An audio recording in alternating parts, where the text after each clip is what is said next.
নমস্কার বন্ধুরা, ঘরোয়া রান্নাবান্না চ্যানেলে আপনাদের সবাইকে অনেক অনেক স্বাগত জানাই। আমার আজকের রেসিপি পাকা আমের ভাপা দই।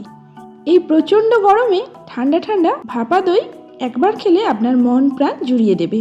আর এটা বানানো খুবই সহজ, হাতে গোনা মাত্র কয়েকটা উপকরণ দিয়ে এটা খুব সহজেই বানিয়ে ফেলা যায়। তাহলে আসুন বন্ধুরা, আমার এই আজকের রেসিপিটা দেখে নেওয়া যাক।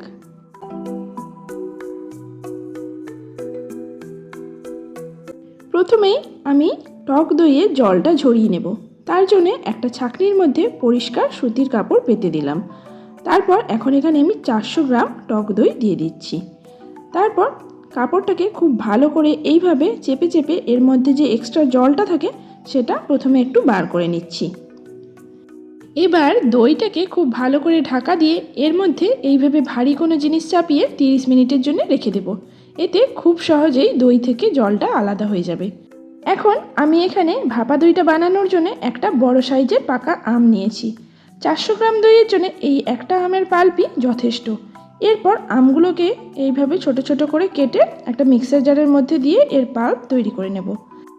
এখন 30 মিনিট পর টক দই থেকে জলটা খুব সুন্দরভাবে ঝরে গেছে।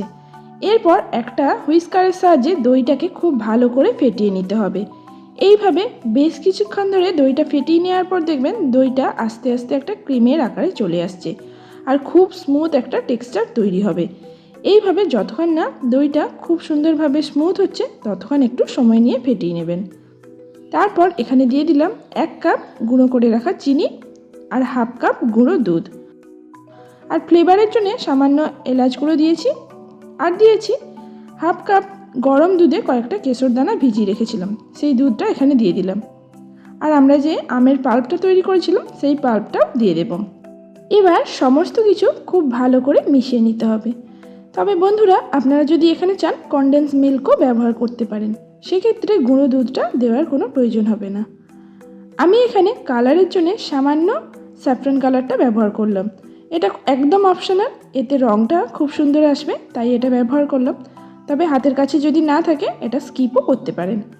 এখন দইটা খুব ভালো করে ফেটিয়ে নেওয়ার পর যেই পাত্রে দইটাকে স্টিম করতে দেব সেখানে খুব ভালো করে আগে ঘি ব্রাশ করে নিচ্ছি। আমি এখানে এই টিফিন বক্সের মধ্যে দইটা স্টিম করব, তাই টিফিন বক্সে খুব ভালো করে ঘি মাখিয়ে নেওয়ার পর দইয়ের মিশ্রণটা এখানে ঢেলে দিয়েছি। আর তারপর টিফিন বক্সটাকে এইভাবে একটু ট্যাপ করে নিতে হবে। এতে দইটা খুব সুন্দরভাবে সেট হবে আর এর ভেতরে যদি কোনো বাতাস থাকে সেটাও বেরিয়ে যাবে। এখন দইটা স্টিম করার জন্য আমি কড়াইতে বেশ কিছুটা জল নিয়ে ভালো করে ফুটিয়ে নিয়েছি। আর এই জলের মধ্যে একটা ছোট স্ট্যান্ডও রেখে দিয়েছি। এবার এই স্ট্যান্ডের মধ্যে টিফিন বক্সটাকে বসিয়ে ঢাকনা দিয়ে কম করে 20 থেকে 25 মিনিটের জন্য স্টিম করে নিতে হবে।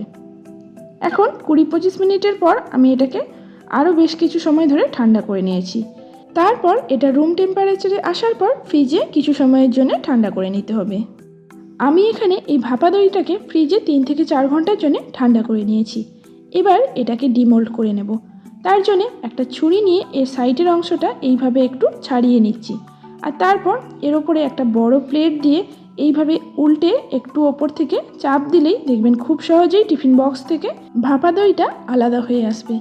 এটাকে ডিমোল্ড করা খুবই সহজ, যেহেতু আমরা ঘি মাখিয়ে রেখেছিলাম তাই ডিমোল্ড করতে খুব একটা অসুবিধা হয় না। এবার এই ভাপা দইয়ের ওপর ছড়িয়ে দিচ্ছি কয়েক টুকরো কেটে রাখা পাকা আম, আর দিয়েছি কয়েকটা কাজু বাদাম কুচি আর একটু কেশর দানা। আপনারা আপনাদের পছন্দ মতো ড্রাই ফ্রুটস দিয়ে এই ঠান্ডা ঠান্ডা ভাপা দই পরিবেশন করতে পারেন। এই গরমে মন প্রাণ জুড়ানোর জন্য এই রেসিপিটা অবশ্যই একবার ট্রাই করবেন। আমার এই ভাপা দইয়ের রেসিপি ভালো লাগলে ছোট্ট করে একটা লাইক করার অনুরোধ রইল। আর আমার চ্যানেলে নতুন বন্ধু হয়ে থাকলে চ্যানেলটা সাবস্ক্রাইব করে পাশে থাকবেন। আজকের মতো এই পর্যন্ত। খুব শীঘ্রই হাজির হব আবারও একটা নতুন রেসিপি নিয়ে। ততক্ষণ সবাই খুব ভালো থাকবেন, সুস্থ থাকবেন। ধন্যবাদ।